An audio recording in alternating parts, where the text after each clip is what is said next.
Welcome to The Catalyst, an exciting and insightful podcast produced by Northeast Iowa Community College.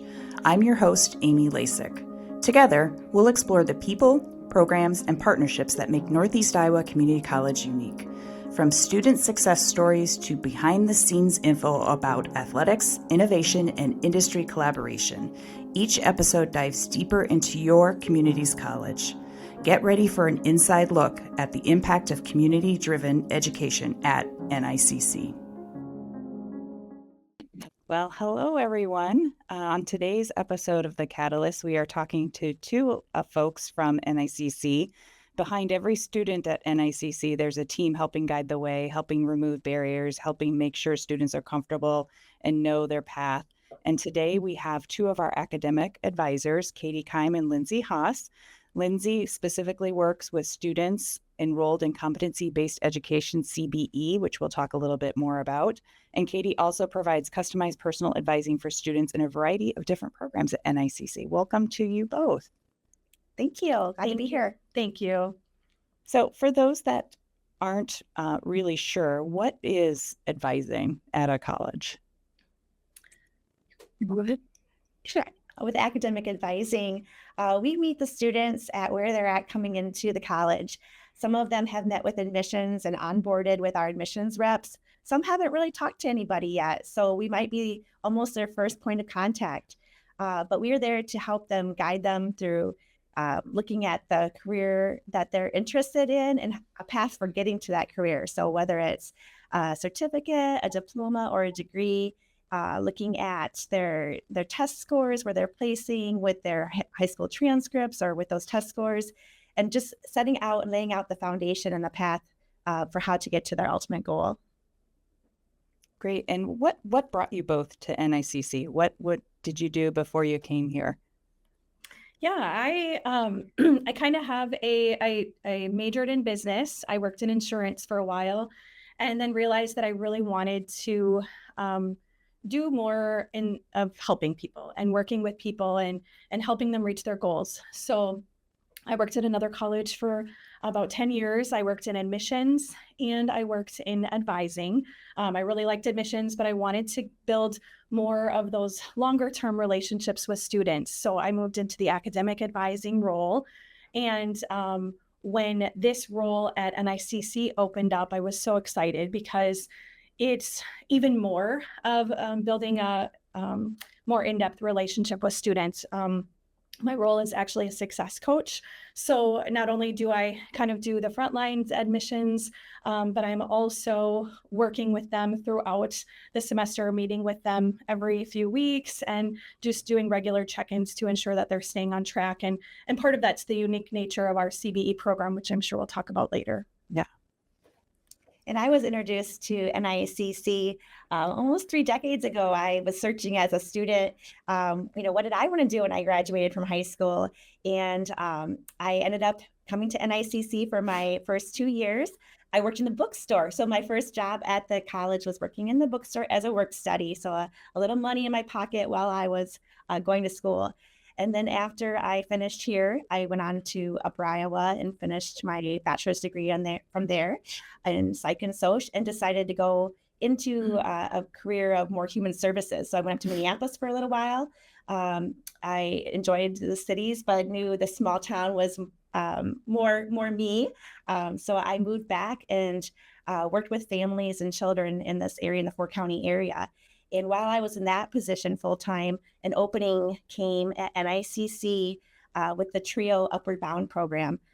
So working with students whose parents maybe didn't have a college education, or perhaps their income was a little lower and just maybe needed some additional support in other ways. And right away, I knew that was a good fit for me, and I wanted to apply for that job because I feel like that's how I was raised, and it was I would have been that student, right? So I applied for the job and was working part-time with NICC while full-time in human services, and then a full-time position became available as an academic advisor at the college. And so I transitioned into that, and I just have always enjoyed working with students in this role. So that's great. And I think for a lot of people who aren't familiar with what advising does at a college, they get confused of the roles of admissions, recruiting, advising, Mhm. right? So how would you describe that for somebody who just doesn't quite understand where those different paths are? Yeah, I think, from an admissions perspective, a lot of times you're kind of the initial, and it goes along with recruiting. You're that initial contact when someone indicates that they want to go to college. And the important part about that is staying in um, with, once they get in, helping them with that placement testing, helping them with the financial aid, those kinds of things. And then in the admissions role, we help them more with registering for classes, how to prepare for being successful in their classes, and then continuing on with that. And we work with them until they're ready to graduate. Gotcha. And we mentioned it in the intro, but Lindsay, CBE, competency based education.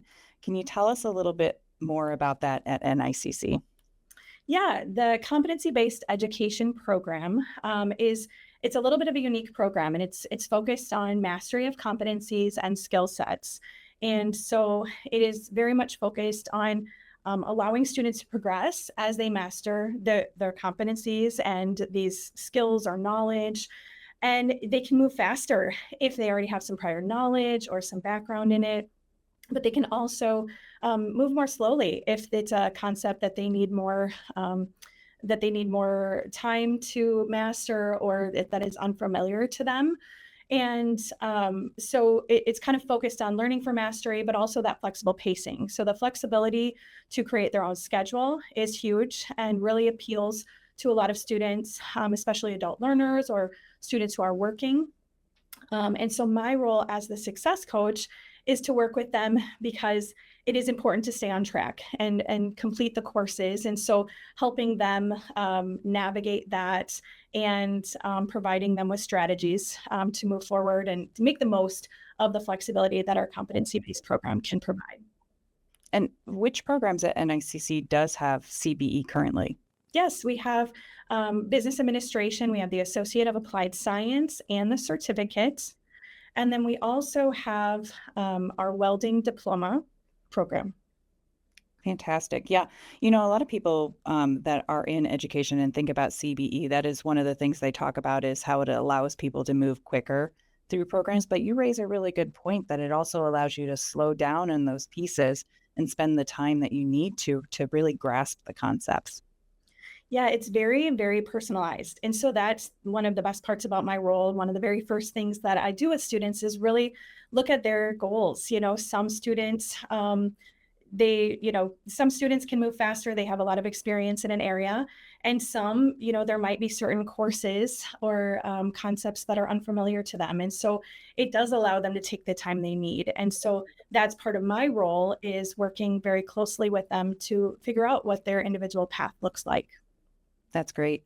And so, Katie, what are some of the biggest challenges students face when they come to you for advising? Sure. Those challenges can really vary. We serve students of all ages. So we might have students that are still in high school. We've had some as young as eighth graders coming to the college and taking classes. We have students that are adult learners. I think my oldest student was 72. So their challenges may come in different ways. Someone younger, just eighth grader or high school student is still used to that kind of structured environment, that, they're being told what their schedule is. And if they're late or tardy or not there, someone's checking in on them all the time, right? Their parents are maybe heavily involved at that stage in their life, or they have some type of support person, maybe a grandparent, but they kind of have someone kind of mother henning them, right? Or watching over them. They come to the college and they maybe have a little bit more freedom. They're not being told where to be, and they have a schedule, but it's up to them to manage their time. So that would be a challenge on the more traditional age. An adult learner, their barriers might look very different. They're balancing families and transportation and mortgage bills, and some maybe lose their housing. They have some additional stressors. They might have learning needs that are different. So just technology can be an obstacle possibly for some students. They know how to use social media and they can turn on a computer and use, basic tabs, but maybe they haven't used programs before, or lockdown browsers and things like that. So, we're helping them with all of that, figuring out where they're at, what are those barriers, how can we overcome those barriers, what resources do we have at the campus to help them. The Learning Center, we have accessibility services for students that maybe have a learning disability or a physical disability, the counseling services for any student, no matter if they're having one bad day or several bad days. Now we just need help with time management. The Learning Center can help with all kinds of needs with tutoring. So again, just where are those barriers and what resources do we have at our college or in our community that can help them in that time of need?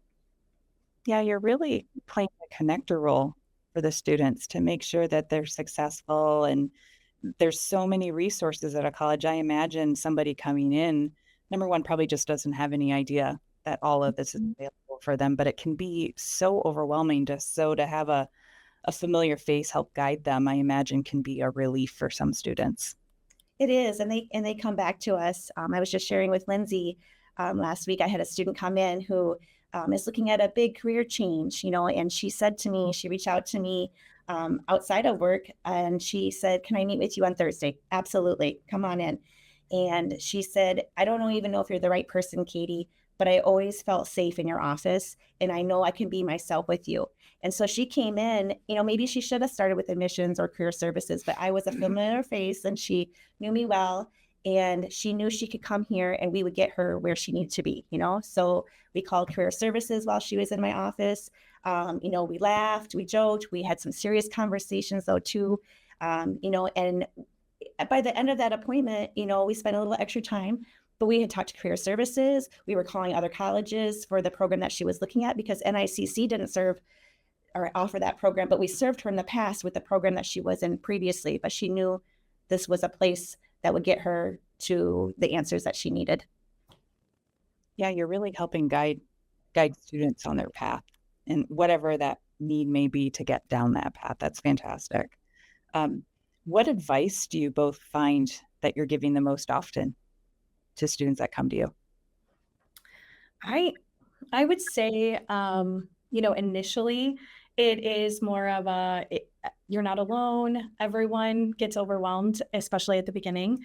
And so those are things that I think sometimes just knowing that it's normal to feel this way and we can help you. And like Katie was saying, we have a lot of resources, and sometimes it's just breaking down the different steps that you need to do. Let's break it all down and take things one at a time. So let's take that next step. And by getting through that, it's great to see when I talk with students, from the beginning of their first semester at the end, and just to see how much they've learned and how far they've come, and that they're able to make it through, and just all the things that they're learning and more comfortable with by the end. Yeah, don't try to climb the whole mountain at once. Right.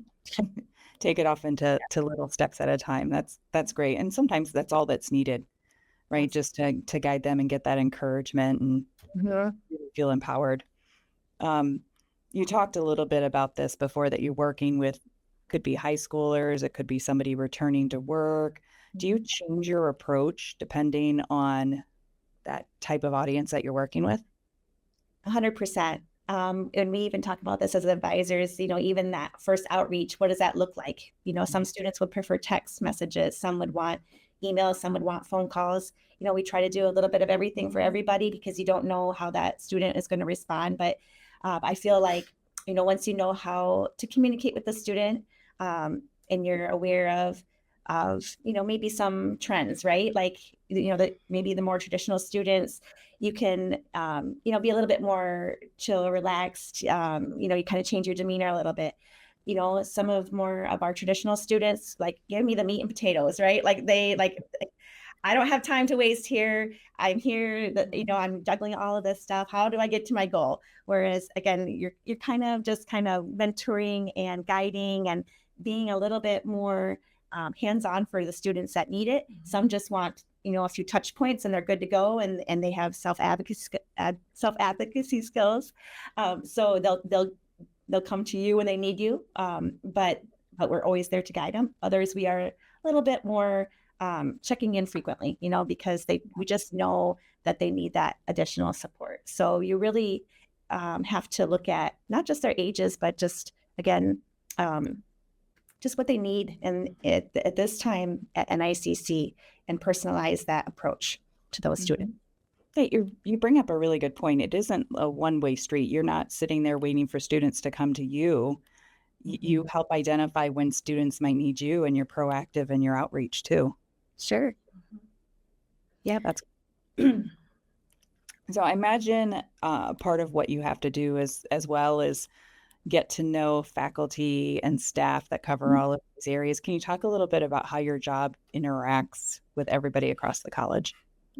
Yeah. In my role, I work with a few specialized programs that are competency-based education. So I work really closely with the faculty in those areas, and I'm working with them to just identify maybe areas where students are struggling or could use more support. And also kind of a two-way street, right? So I can see areas where students are struggling and provide that feedback so we can enhance and improve the program. And it's really great to have those wonderful relationships where we're just always looking out for the student's best interests, and then working with, all the other departments in the college, the financial aid, all of our other student services teams, learning centers, our instructional design team. So we have a lot, and there's many more that we can work with. But I think that close collaboration shows students that we are all a team, and we are here to support them and want them to succeed.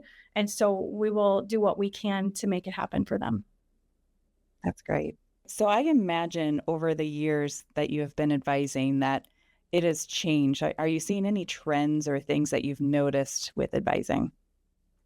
Yes, we have seen lots of changes over the years. I've been an advisor for over 20 years. And I've been advising for 15. So we have a couple of decades of experience here, and some of the trends that we noticed back in the day, as we'll say. When we first started advising, the classes were mostly face-to-face classes. You may be able to choose some daytime classes, or evening would have been your flexible options, evening options for students that were working daytime hours or weekends. And then that kind of evolved. We started offering some hybrid classes, just kind of tinkering with the idea of part on campus, part online. So students would have some maybe daytime or evening that were partially on campus, and then they would do some online assignments. And then as we all know, then COVID changed that for everyone, no matter where you were in the educational world or even work world. Things really changed how we could offer the classes. And so we saw more of a demand for online learning even after COVID kind of slowed down. Students kind of got used to that learning and that flexibility. So there was more of a demand for online or hybrid. But, I think we're kind of seeing, again, a little bit more trend of now students are requesting face-to-face. They're back in the schools again for their high school years. And they are sometimes realizing that they might do better with face-to-face classes, or even a mix and match. We can do some on campus, some online, so that you're not coming to campus every day, but you still can have some flexibility with the online.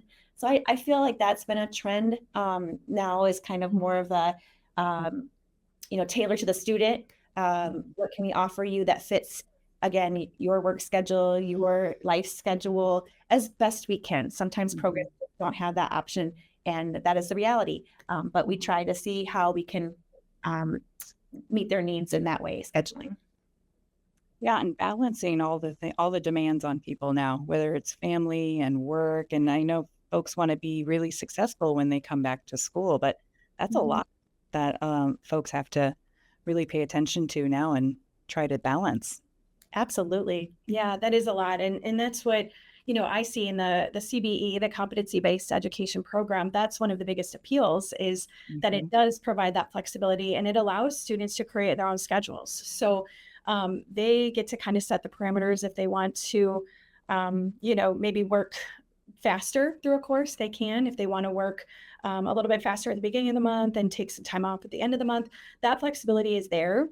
And so it does, and we have a lot of even just online learning and like you were saying, the hybrid, kind of doing a little bit of everything that can help a lot because that's the kind of the reality that we're in. We have a lot of students that are working full time and they have families, and especially our adult learners, they have a lot, and it's a lot to juggle, and we want them to be successful. And even part-time learning, I feel like that is in my programs anyway, that's becoming more and more popular. Just because they're not able to just quit everything and commit fully to school. So they kind of have to do a mix of everything. Yeah, I think the one thing I've heard in chatting with the both of you is personalization is key with this. Customizing what each student needs really leads to you all feeling like a strong support system so that they can be successful no matter what their individual circumstances are. Yes, I think that personalization, making them feel and notice that we hear you, we know where you're at. Mhm. We are empathetic to your situation if you're going through some hard times or you have some other life things to work around. So that personalized care is what keeps them coming back to us. And again, and they know that. And I think that's why they have that trusting relationship with their advisors and with financial aid and with career services and the counselors and the learning center, because we do recognize them as a person, not a number. And that is so important when you can touch lives in a way that they feel like they are not a number, that they are a person. Um, they'll be honest with you. They build that trusting relationship with you, and they'll come back. And if they have to start school but stop out for a little bit, and knowing that they can return, maybe get some personal matters in order, and come back at a later time, that's okay too. We tell our students that all the time. Sometimes they do need to step away for just a semester or a couple of years, and they can be even more successful. So we're here for you when you need us, how you need us. That's fantastic. And I know as you've looked back at the years that you've done advising, you probably have lots of students that have made an imprint from seeing them the very first time they've come to talk to you and seeing them succeed. Do you have any stories, obviously without naming names, but any stories that you want to share about the impact advising has had on a student?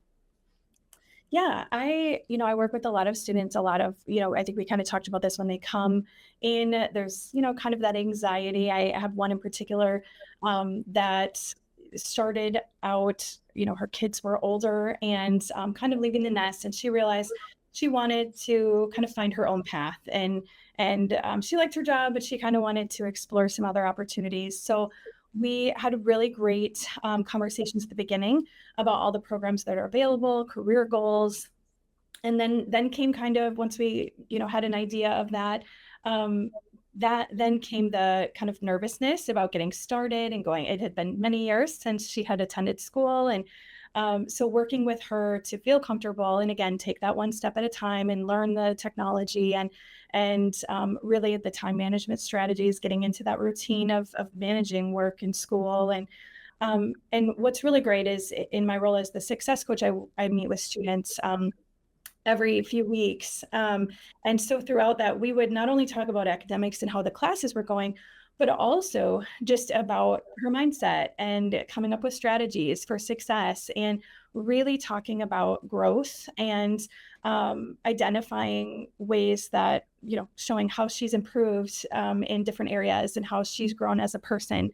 And it's really great because when we got to the end, that was what was most meaningful to her. She sent me an email thanking me for my support.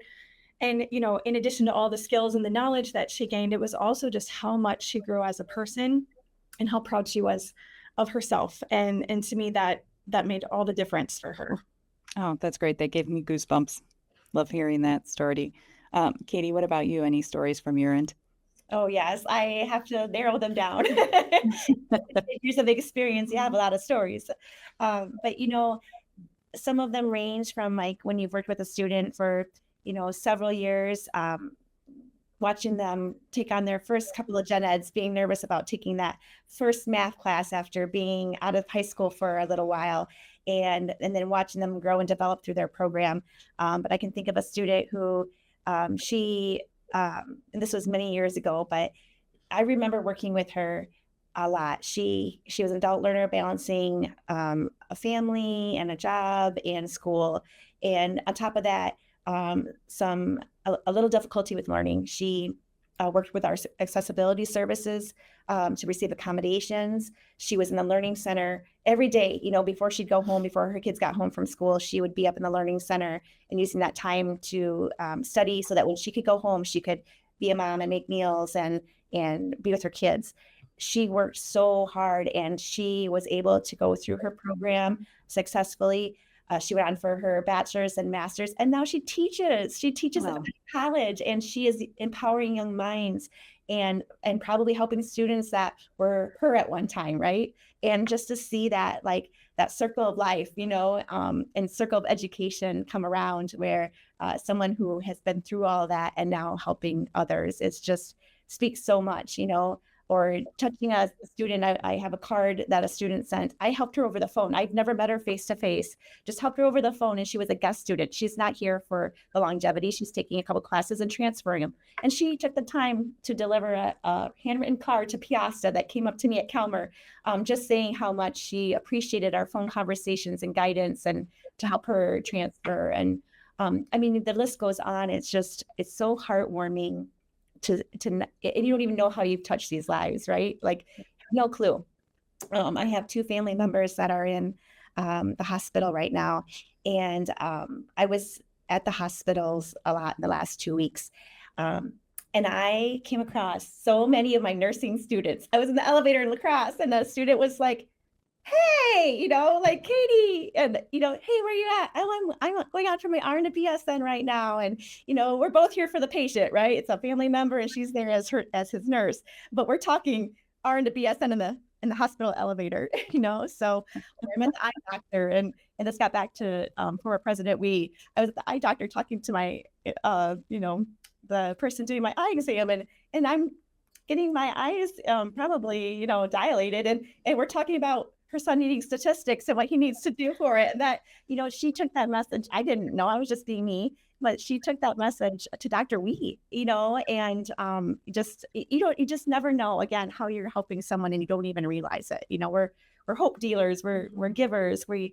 here to help our neighbors, here to help the community, we're here to help each other's kids. Mm-hmm. So Fantastic.